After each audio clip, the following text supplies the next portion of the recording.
Сәлем баршаңызға, қалдарыңыз қалай? Бүгінгі күндеріңіз сәтті өтсін. Бүгінгі тақырыпты бастамас бұрын каналға тіркеліп лайк басып комментарий жазуды ұмытпаңыздар достар.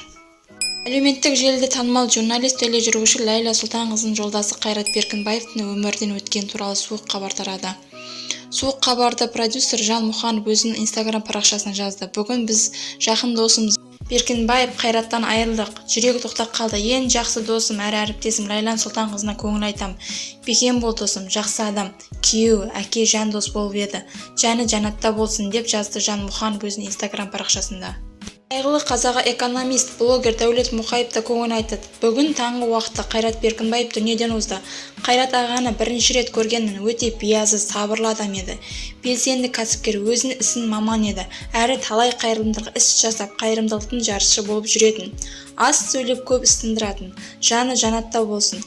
Ләйла Сұлтанқызы, бекем болыңыз. Отбасымызбен қайғырып көңіл айтамыз деп жазды Дәулет Мұқаев Instagram парақшасында.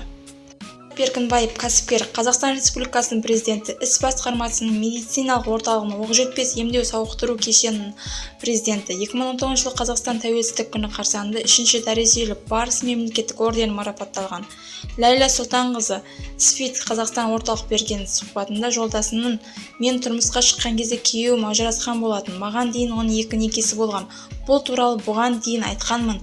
Жасырмадым. Бұл тағдыр. Тұрмысқа шыққан кезде күйеуім алдыңғы некеден балалар болды. Кіші қызы 5 жаста, үлкен ұлдар жасөспірім болды. Балалардың жанына жарақат салмау үшін мен қоғамдық өмірімді көрсетпейтін болдық. Бұл дұрыс шешім болды. Балаларымыз өсті, олармен жақсы араласамыз.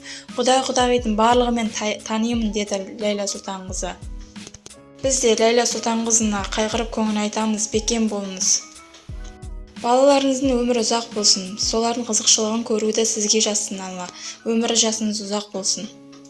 Ләйла Сұлтанқызың желі қолданушыларда көңіл айтты. Алла ескерсін, иманды болсын. Балалармен шетте жүрген еді, қиын болған екен. Алдынан жарылқасын деп жазды желі қолданушылар. Қайрат Шәкірұлы 1965 жылы Созақ ауданында дүниеге келген. 2007 жылдан бастап 2011 жылға дейін Оңтүстік Қазақстан облысы мәслихат депутаты болып сайланған.